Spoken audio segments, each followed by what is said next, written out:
Paris, spring of 1925, the city shimmered with post-war glamour and fatigue. Its boulevards were alive with chatter, jazz, and the stubborn will to forget. Beneath the laughter in the cafes and the clatter of heels on cobblestones, something else stirred, the quiet pulse of a new age built on speculation, appearances, and charm. Among the restless crowd walked a man who seemed perfectly at home in this age of facades, impeccably dressed. His manners as smooth as silk, he carried himself with the poise of an aristocrat and the smile of a saint, yet those who looked into his eyes might have noticed something else, a flicker of mischief, or perhaps genius. His name was Victor Lustig. And before long, he would perform one of the most audacious acts of deception in modern history. He would sell the Eiffel Tower. The war had left Europe bruised but hungry for progress, for wealth, for anything that promised to restore a sense of order to the chaos. Governments were rebuilding, banks were expanding, and industries were learning to profit from hope. In that landscape of optimism and confusion, men like Lustig found their stage. He was no ordinary criminal, he was a philosopher of fraud, a connoisseur of human weakness. He did not steal by force, but by persuasion, not with a weapon, but with a word. Those who met him described him as courteous, educated, almost magnetic. He could make you feel clever even as he picked your mind clean. One afternoon, in the elegant Hotel de Crillon, Lustig assembled a small group of the city's leading scrap metal dealers. He introduced himself as a government official tasked with a most delicate mission. With the discretion of a man burdened by state secrets, he revealed that the French government, quietly, and for reasons of economy, had decided to dismantle the Eiffel Tower. He spoke with authority, his tone measured and grave. The tower, he explained, had become costly to maintain, outdated in purpose, and unpopular among certain circles of the artistic elite. A confidential auction would soon determine who would earn the contract to remove it and sell the iron for profit. The men listened in awe. The notion was absurd, yes, but not entirely impossible. France was drowning in bureaucracy and debts. Strange decisions came from Paris every week, and Lustig had documents, stamped, signed, perfectly official-looking papers, that made the fantasy feel real. Within days, one of the dealers, eager not to lose such a golden opportunity, paid Lustig a generous sum to secure the contract. By the time doubt crept in, the so-called government official had already vanished. The Eiffel Tower still stood, gleaming in the sun, while Victor Lustig was miles away, in Vienna, perhaps, or aboard a train to nowhere, counting his earnings and planning his next miracle. But what set him apart from the petty swindlers of his time was not merely his daring, it was his audacity to repeat the performance. Weeks later, back in Paris, he did it again, the same story, the same tower, the same irresistible illusion, and it worked once more. History would come to remember Lustig as the man who sold the Eiffel Tower twice, but that title barely captures the essence of his art. He was not only a thief, he was a mirror held up to the modern world, reflecting its own credulity. In a century that worshipped progress and paperwork, Victor Lustig understood a terrible truth, that trust, dressed in the right suit and sealed with the right signature, could be the most valuable commodity of all. He was, in every sense, the phantom of the 20th century, a man who moved through borders, languages, and identities like smoke, who turned deception into elegance, and illusion into history. And somewhere, in the quiet hours of the night, the Eiffel Tower still seems to whisper his name.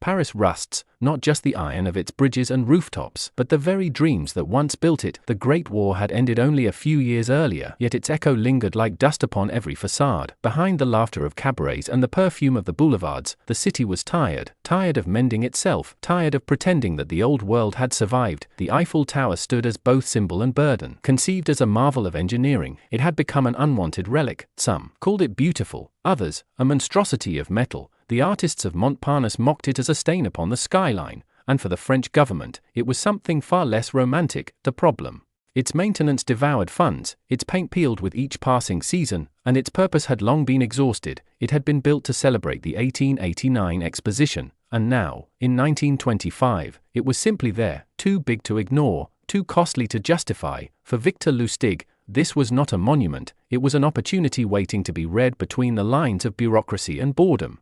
He arrived in Paris with his usual discretion, one suitcase, one suit, and a name that changed as often as his destination. In the lobby of a modest hotel near the opera, he sat for hours reading newspapers, studying tone rather than content. Every headline told him more about human nature than about politics.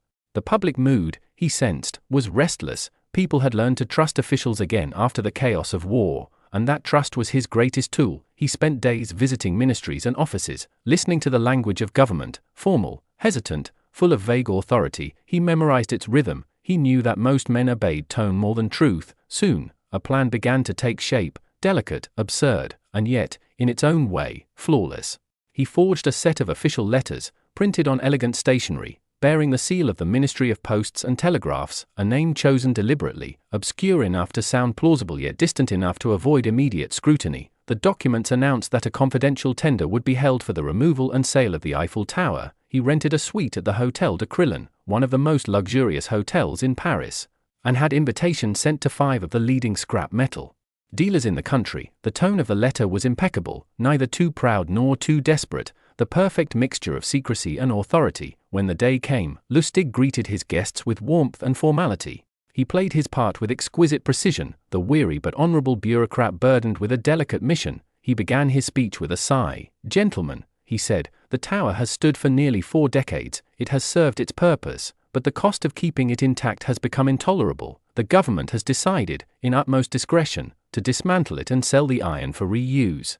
You have been chosen for your reputation and your discretion." The men exchanged uneasy glances. The idea was shocking, almost blasphemous, but the post-war climate had made even the absurd seem possible. France was cutting expenses everywhere. Monuments, perhaps, were no longer sacred. Lustig spoke of the enormous logistical challenge, the need for secrecy to avoid public outrage, the necessity of acting swiftly. He distributed documents, fake, yet convincing, stamped with government insignia and signed by fictitious ministers. Every page smelled of authority. He was not merely deceiving them, he was choreographing their belief. He allowed silence to linger just long enough. He looked each man in the eye with a touch of sympathy, as if he too regretted the end of an era. And when the time came to discuss the bidding process, he spoke softly, almost apologetically.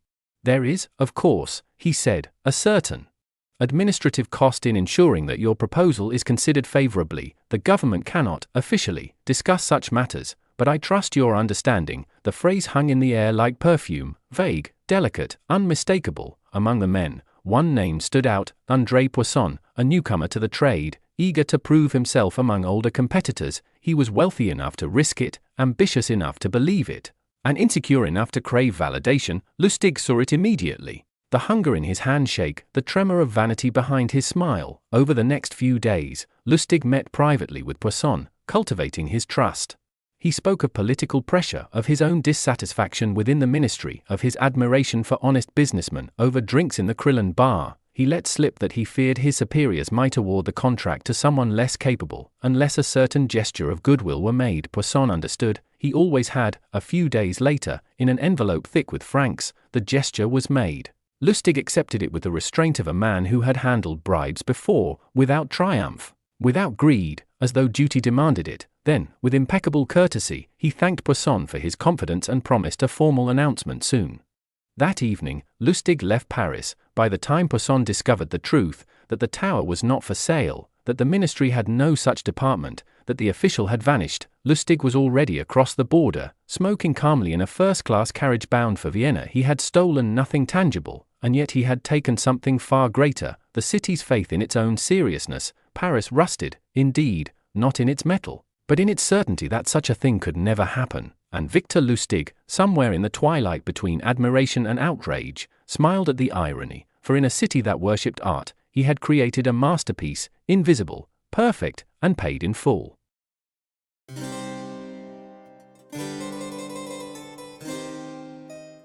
Months passed. Europe moved on, as it always did, forgetting, forgiving, and preparing for the next illusion. Paris, for all its noise, had learned nothing. The newspapers had never printed a word about the sale of the Eiffel Tower. André Poisson, too ashamed to admit his humiliation, buried the truth in silence. To confess it would have destroyed him in the same circles he wished to impress, and so, the perfect crime vanished like vapor. No witnesses, no investigation, not even a whisper. In the cafes, the con had succeeded so completely that reality itself had conspired to protect it. Meanwhile, Victor Lustig was living quietly in Vienna. He stayed in hotels under names that sounded like music: Count Victor de Valois, Baron von Kruger, Monsieur de Vol. Each name opened doors that no key could. He dined with bankers, charmed widows, borrowed money he never intended to return, but for all his elegance and ease, he was restless. Success, to Lustig, was not a destination, it was an appetite. He had tasted something rare, not merely wealth, but the power to rewrite logic, to make men believe the impossible, and once a man learns he can do that, how could he ever be content again? So, one morning, as snow fell quietly over the roofs of Vienna, Lustig sat by the window of a café, reading a French newspaper. An article caught his eye: maintenance of the Eiffel Tower continues to pose economic challenges. He smiled. The tower still stood, the problem remained, and the world, it seemed, was as gullible as ever. Within a week, he was back in Paris. The city looked the same light, the same bustle, the same veneer of confidence. Nobody suspected that the ghost had returned. He took a room once again at the Hotel de Crillon, reprinted the same forged documents, and began his performance anew. The audacity of the act thrilled him. It was like replaying a symphony note for note. Confident that the audience would still applaud, he wrote new invitations, this time to a different set of scrap metal dealers, each carefully chosen. Once again, he presented himself as the government official entrusted with dismantling the Eiffel Tower. Once again, he spoke of discretion, of duty, of opportunity. The men came, they listened, they nodded, and once again, the spell began to work. But Lustig, for all his mastery, had forgotten one thing: repetition invites risk. The first performance had succeeded because it vanished without echo. The second, by its very existence, created noise. Among the invited dealers was one who had friends in the press. A man suspicious by habit. Something in Lustig's story, perhaps the tone, perhaps the too perfect paperwork, did not sit right with him. He made quiet inquiries at the ministry, discreet enough to avoid scandal but sharp enough to draw attention. Days later, an official statement was issued privately to several industrial associations. No such sale existed. By then, Lustig had already arranged his meeting with the new potential buyer, but the whispers had begun to spread. The air had changed. He sensed it as he entered the lobby of the Crillon that evening. Conversation stopped too quickly when he passed. A clerk failed to smile. A uniform lingered too long by the door. Experience had trained him to hear danger before it spoke. And so, without finishing his drink, Lustig left the hotel, walked calmly to the nearest taxi, and disappeared into the Paris night. The next morning, police investigators arrived at the Crillon. They found the room empty, the documents gone, the guest register bearing yet another name that led nowhere. He had vanished again, leaving behind nothing but rumors, confusion, and an unshakable sense of awe. In cafes across the city, the story grew like legend. Some swore the man had escaped to London with a diplomat's passport. Others said he'd boarded a ship to New York disguised as a violinist. No one really knew, and that was precisely how Lustig wanted it. For him, the thrill was never in the money, it was in the transformation, the ability to become someone else entirely, to vanish between identities like a magician walking through mirrors. He had proven, twice, that the greatest structure in France could be sold with nothing but charm and stationery, and yet, he would never sell anything more valuable than belief itself. Some said the tower laughed that year, a silent, metallic laugh that echoed in the fog above the Seine. For it had seen something it had never seen before, a man who had turned deception into art, and Paris into his stage. The police, frustrated, closed their reports. There was nothing to chase, nothing to prove. The phantom had already crossed the border, leaving behind a legend strong enough to outlive the men who hunted him. In later years, when Lustig's name surfaced in American newspapers for other schemes, counterfeit money, fake bonds, even the deception of Al Capone himself, the reporters often mentioned the tower as a footnote, a rumor too wild to confirm. But in Paris, the story still lingered, passed from mouth to mouth like a secret too delicious to die. They said that once, in the roaring heart of the 20th century, a man had sold the Eiffel Tower, and when no one stopped him, he came back and sold it again.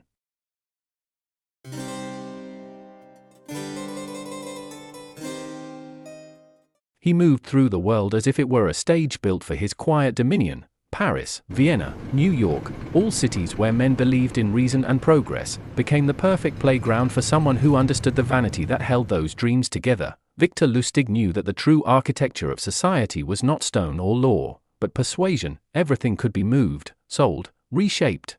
If one learned to handle the fragile machinery of human belief, he spoke softly, always softly. Because he knew that volume was the refuge of the uncertain, his voice never needed to dominate a room. It merely suggested that the listener was already part of a secret. The rhythm of his sentences was a kind of hypnosis. He never said trust me, he made people feel that they already did. There was something magnetic about the way his eyes never seemed to rest, always studying, always calculating, yet never giving away the slightest trace of predation. He wore suits of immaculate taste, not because he loved fashion, but because he understood its purpose. The fabric, the cut, the weight of the tie, all were tools, silent accomplices that spoke before he did. A man so perfectly composed could not possibly be a liar, or so his marks believed. They saw what they wished to see, a gentleman, cultured, educated, perhaps even bored with money. Lustig understood that appearance was the first truth people chose to believe. And once they believed the first, the rest followed effortlessly. Persuasion, to him, was never about language alone. It was an act of orchestration, an aesthetic performance. He never argued with his victims. He guided them, gently, like a conductor drawing music out of a hesitant orchestra. He allowed them to speak first, to boast, to reveal their desires. Once he had that, the key to their vanity, he merely polished their reflection and handed it back to them. You, he would imply without saying it, are not like the others. You understand, that single illusion of being the clever one in the room was all it took. The great irony of persuasion, Lustig believed, was that truth was a burden and lies were a relief. People longed to be freed from the weight of reality, from their smallness in a crowded, mechanized world. They wanted shortcuts to wealth, to prestige, to meaning, and he offered them, gift wrapped in charm. Every con he played was less an act of deception than an act of service. He gave his victims precisely the story they were already trying to tell themselves. He studied psychology before it had a name, not in classrooms or textbooks, but in the glances exchanged in hotel lobbies, in the nervous laughter of businessmen at lunch, in the way hands trembled slightly when discussing money. He could detect insecurity as a bloodhound detects scent. In the early years, he practiced this art on small canvases, a poker table, a train compartment, a bar at midnight, but over time, the stakes grew higher. He moved from individuals to institutions, from gamblers to bankers, from tourists to nations. Every time he looked at a man, he imagined invisible strings running from that man's shoulders to the world around him, strings of greed, fear, pride, desire. His genius was not in pulling them harshly, but in the gentlest of tugs, so that the man thought he had moved himself. A banker might think he had discovered an opportunity, a politician might think he had outwitted the system. In truth, they were all dancing to Lustig's rhythm, convinced they were leading the waltz. It is easy, now, to imagine him as a cold manipulator, a predator of the innocent, but that would be to misunderstand both the man and the century that made him. The world after the Great War was filled with ghosts of nations, of currencies, of certainties. Everything that once seemed permanent was now fluid. Money inflated and vanished, empires cracked, morality blurred beneath the electric light. In such a world, deceit was not an exception, it was the new grammar of survival. Lustig did not invent it, he merely mastered it. He would sit in cafes, reading newspapers, watching faces. There was no detail too small to matter, the way a man folded his paper, the pause before he laughed, the choice of words when ordering a drink. Each gesture revealed a hierarchy of fears. The most dangerous men were the ones who wanted to appear honest. They were easiest to persuade. The most honest were those who already doubted themselves. They were safest to avoid. He classified his victims not by wealth, but by temperament. There were dreamers, men who longed for something grander than their lives allowed. There were schemers, those who believed they could cheat the system if only they found the right accomplice. And there were believers, men who needed, above all else, to belong to a story greater than themselves. To each of them, Lustig became what they desired, a visionary, a partner, a prophet. There was a philosophy behind every con he played, though he never called it that. He believed that persuasion worked best when it was indistinguishable from fate. He never forced his hand, he let coincidence do the talking. A chance encounter, a letter left on a desk, a whisper in the right ear. These were his instruments. The true artist of persuasion never imposes belief, he makes belief seem inevitable. He was fascinated by the idea that honesty, in the end, was just another performance. Men prided themselves on being honest when honesty cost them nothing, but put gold on the table, and the line between virtue and vice evaporated like mist. Lustig learned to inhabit that mist, that trembling uncertainty where reason faltered. In that space, persuasion became almost a form of mercy. He merely accelerated the moral collapse already waiting to happen. He once said, or was said to have said, that to make a man believe a lie, you must first make him proud of believing it. Pride was the hinge upon which every deception turned. When he convinced someone, it was never through argument. He made them feel intelligent, as though discovering the idea themselves. He knew that the sweetest victories are those where the conquered applaud the conqueror. In hotel corridors and drawing rooms, he moved with a stillness that disarmed suspicion. People trusted him because he seemed incapable of needing anything. He could sit beside a millionaire and make him feel both at ease and slightly inferior.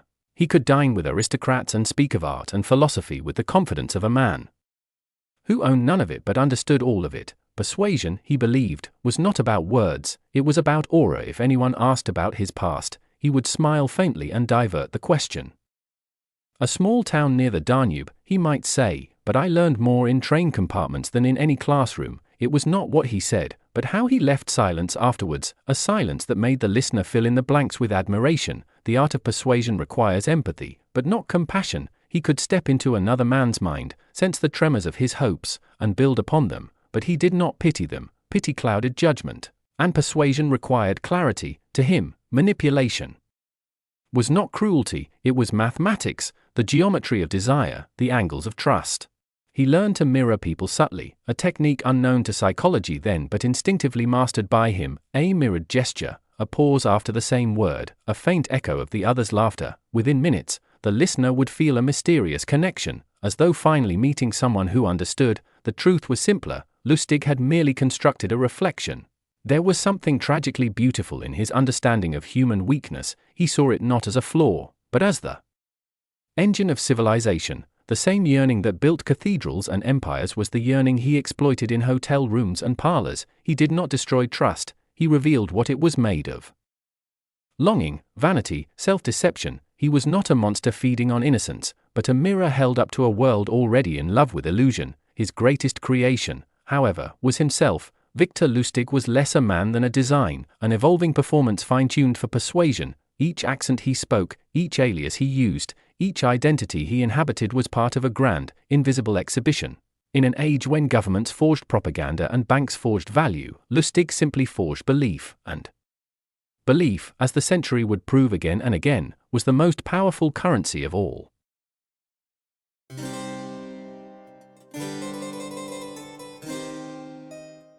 Paris awoke that morning with its usual indifference to miracles and crimes. The sun struck the Seine in flat golden sheets, and the city seemed to hum as if made of brass itself. The trams rattled, the vendors shouted, the lovers argued softly by the quays. Nothing in the air betrayed that one of the most audacious deceptions of the century was about to unfold under the eyes of the Republic. Victor Lustig adjusted his cuffs inside a black automobile that bore the seal of the Ministry of Post and Telegraphs. It was rented, of course, from a discreet service that catered to diplomats and men of shadows. Beside him sat André Poisson, an industrialist from the suburbs, nervous yet flattered by the presence of such an official escort.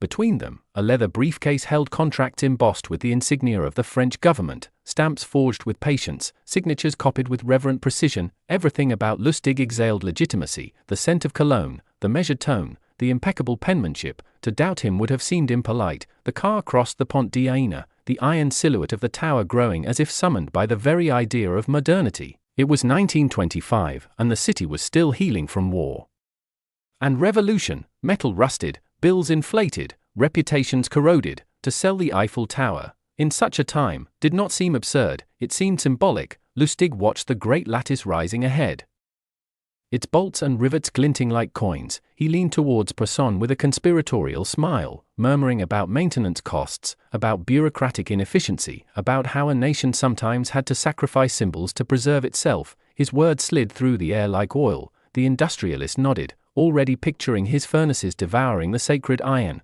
already hearing the hiss of profit. When they reached the gates, the uniformed guard straightened. They recognized the official car, the seal, the confident face of the man who carried a folder marked confidential. No questions were asked. A nod, a salute, a gate opened. The illusion was complete. The automobile rolled beneath the arches of the tower, tires crunching over gravel that had felt the footsteps of kings and revolutionaries alike. Lustig stepped out. Gesturing broadly as if he owned the place, he spoke of structural fatigue, of the need for private investment, of patriotic duty. His voice echoed against the iron ribs, turning fraud into ceremony. Poisson followed, his hat tilted back, his eyes wide. He ran a hand along the cold beam as though touching a sleeping animal.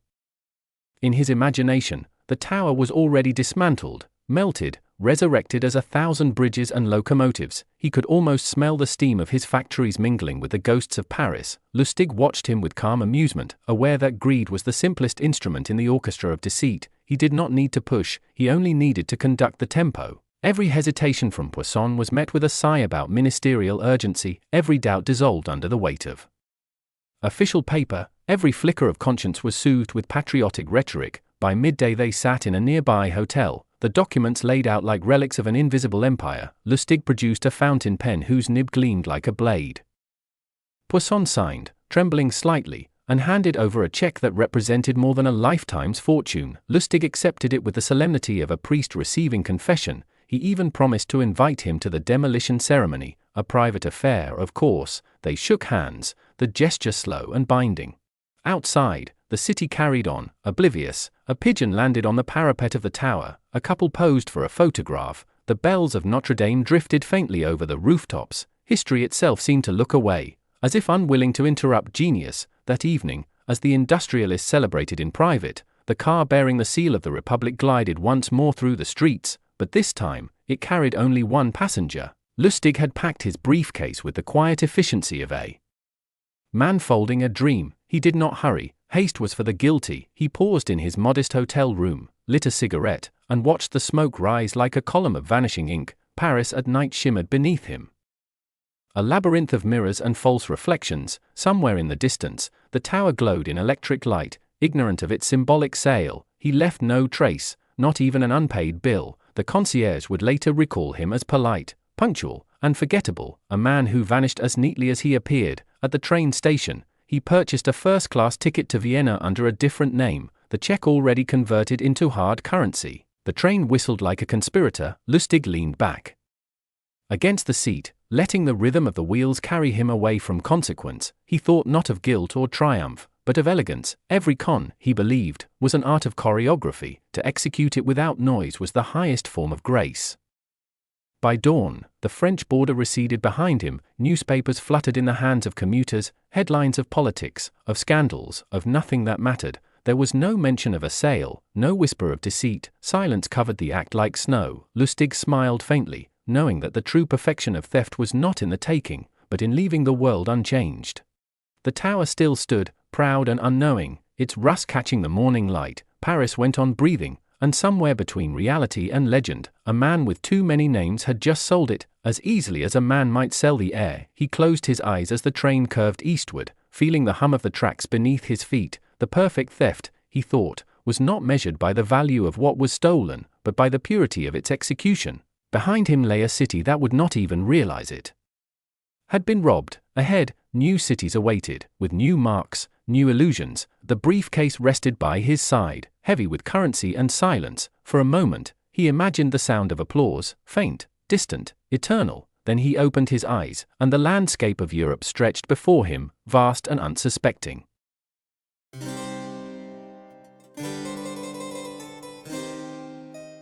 Morning broke over Paris with its habitual indifference to truth. The city stretched, yawned, and continued about its errands, unaware that its most iconic monument had been sold, signed away on paper, its imagined fate sealed in the privacy of a hotel room. For a few fleeting hours André Poisson still believed he was a man on the verge of greatness. He awoke proud, the ink on the contract barely dry, and looked out upon the same skyline that would soon, he thought, bear the mark of his enterprise. The tower would fall, and his furnaces would roar. Paris would murmur his name, but by noon the first shadow began to creep. A bank clerk raised an eyebrow at the ministerial seal on Lustig's check. The signature, though elegant, was not one recorded in any ledger of the state. The whisper reached Poisson's ear like a slow, cold wind. He dismissed it at first, then sought confirmation, then silence. By evening he knew, the man he had trusted, the man who had driven him through guarded gates and spoken of patriotic duty, had never existed. There was no ministry of sales, no secret commission, no grand auction of the tower. Only a phantom with perfect manners and a perfect smile. The realization landed not as outrage but as paralysis. Poisson did not shout, he did not storm the streets, he sat alone in his parlor, the contract before him, and felt a weight descend on his chest heavier than any shame he had known. To denounce the fraud was to confess gullibility before an entire nation. To go to the police was to see his name in print beside the word dupe. A businessman could recover from loss, but not from ridicule. And so the silence began, a silence more profound than any conspiracy.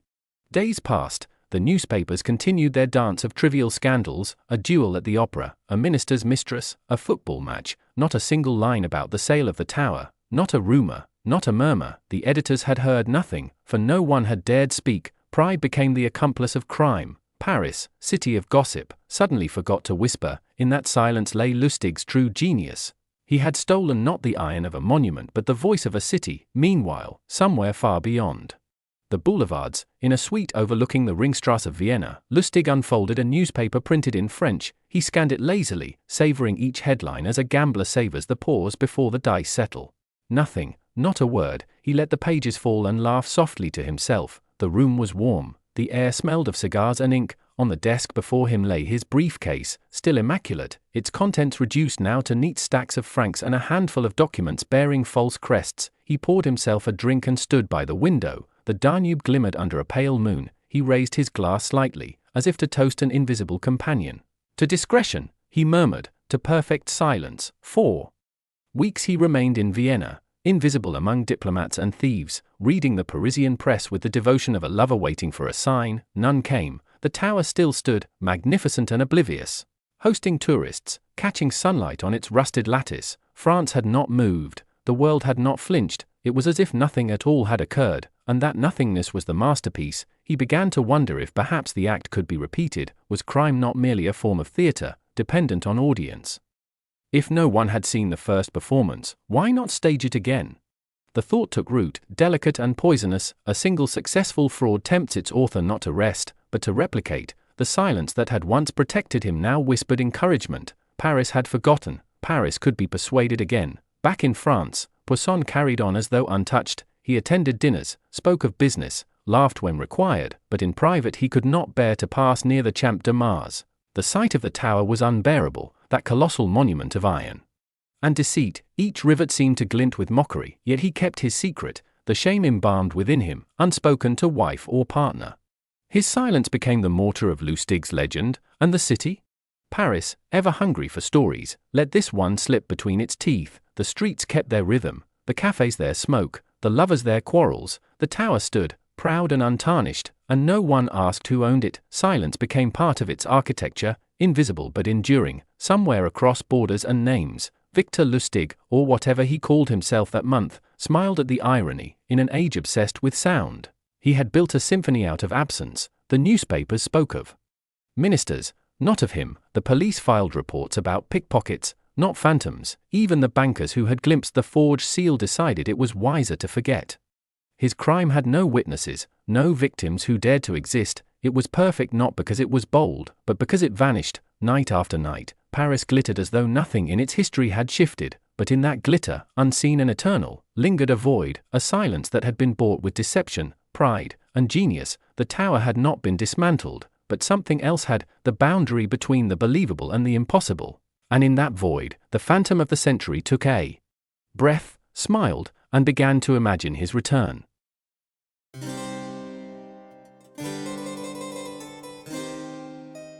Months slipped by like smoke. Winter surrendered to spring, and the air of Paris softened once more into that peculiar mixture of perfume, dust, and ambition. The city had forgotten everything, as it always did. Its cafes were full again, its factories awake, its gossip reborn, and so, under the indifferent gaze of the Eiffel Tower, the stage was quietly reset.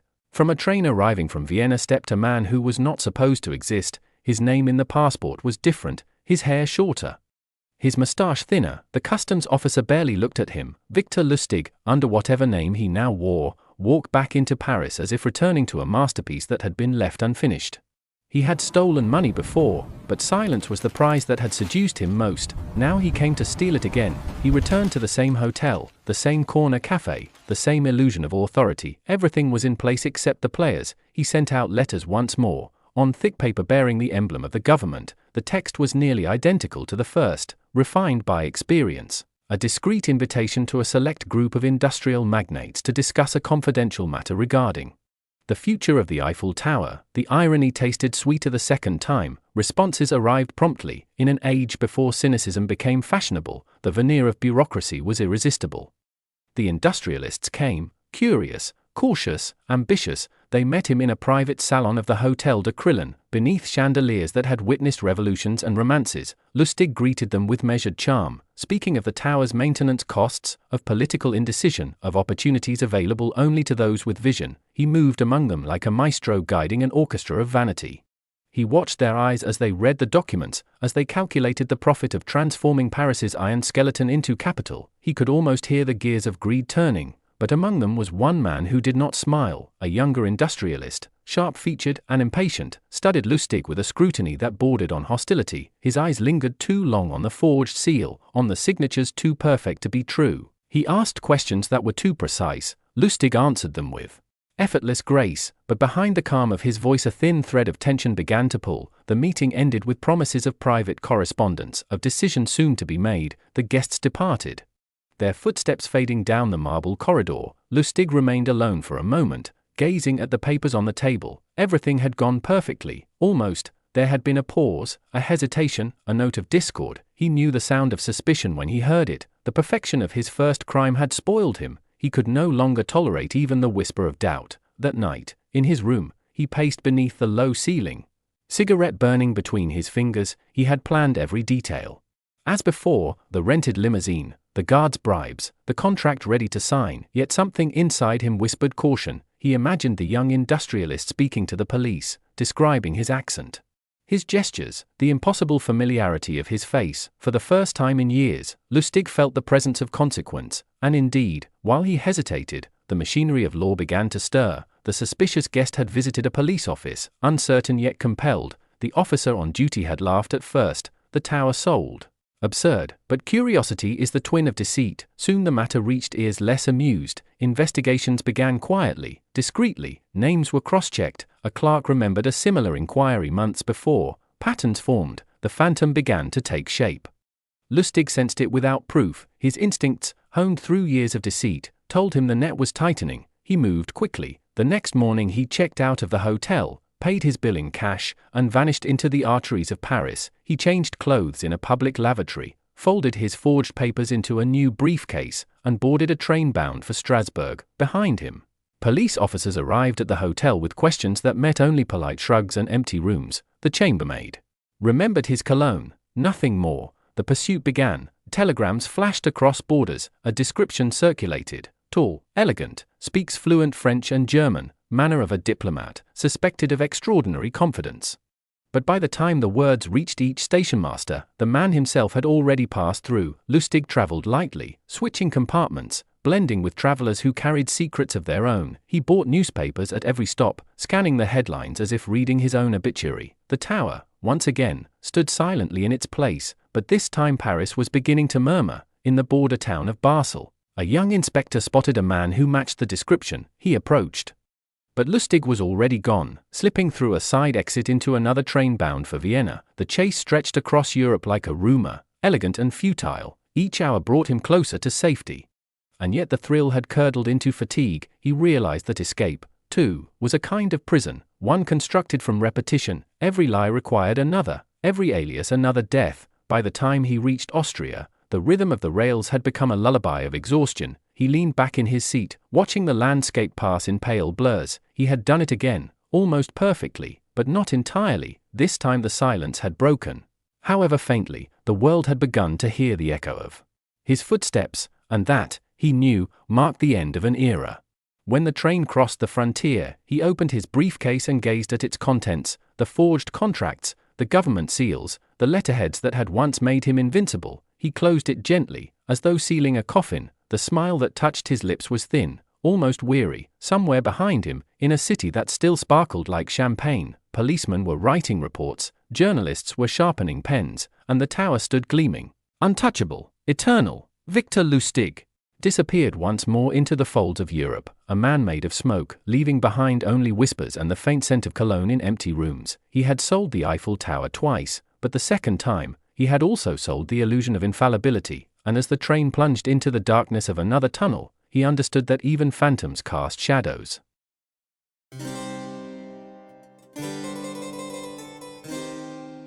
He crossed the Atlantic under a false identity, as easily as other men crossed streets. The ship rolled through fog and salt, carrying merchants, lovers, diplomats, and one ghost in an immaculate suit. Victor Lustig, or whatever remained of him, stood at the rail, watching the ocean stretch without end. The air smelled of metal and rain. Europe receded into the mist behind him, and ahead lay a continent that still believed in miracles. America, the land of endless beginnings, he arrived in. New York as thousands did, anonymous, ambitious, unregistered in history. The customs officers barely looked at him. They had seen too many faces, too many dreams. The city opened before him like a vast machine of noise and light. Its towers not yet iron giants but already challenging the sky. In their shine he recognized something familiar, the audacity of invention. If Paris had been a stage for elegance, America was a carnival of possibility. Here, the con was not shameful, it was entrepreneurial. Lustig adapted effortlessly. He acquired new clothes, new accents, new acquaintances. 1 week he was a count, another a banker, another a scientist studying invisible rays. He carried himself with the same gravity that had fooled ministers in Europe, but in the New World his art found new variations. He sold devices that claimed to duplicate money, small boxes of wood and brass that hummed and clicked, printing perfect banknotes before the eyes of astonished victims. He conducted demonstrations in hotel rooms, letting the illusion unfold with theatrical patience. It was the same choreography as ever: confidence, wonder, profit, departure. Yet beneath the polished surface something had begun to crack. The years of disguise were eroding him. Each alias left a residue of fatigue, each performance a hint of melancholy. He began to speak more softly, to laugh less. Sometimes, alone in his rented rooms, he would open the curtains just enough to glimpse the skyline and imagine, far away, the silhouette of the Eiffel Tower against the French dusk. It seemed impossible that he had once walked its stairways, that he had touched its cold iron and sold it like a trinket. The memory glowed like an old photograph, proof of a life that might never have been. In time, even America began to close around him.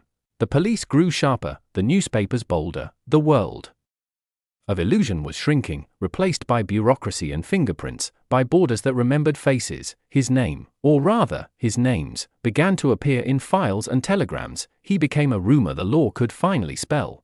One afternoon, in a hotel in Philadelphia, he opened the door to find 2 federal agents waiting. They greeted him politely, almost respectfully. The handcuffs clicked like punctuation at the end of a long, eloquent sentence. He spent his last years in prison, though to the guards he remained courteous, articulate, almost regal. They called him the Count. He carried himself as if confinement were simply another stage, another illusion to be played with dignity. To the other inmates he spoke of Europe, of art, of psychology, of persuasion. He never admitted guilt, nor did he boast. He existed, as always, between confession and invention. When asked about his real name, he smiled faintly and changed the subject.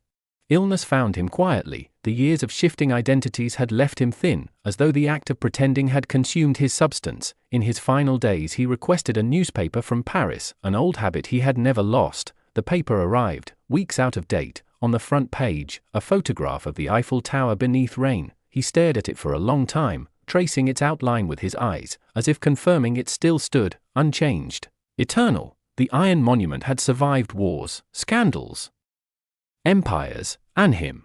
Thank you for watching. If you enjoyed learning about this extraordinary event, please consider subscribing for more videos about forgotten moments in history. Until next time, I'm your narrator, and this was The Genius Con Artist Who Outsmarted Paris.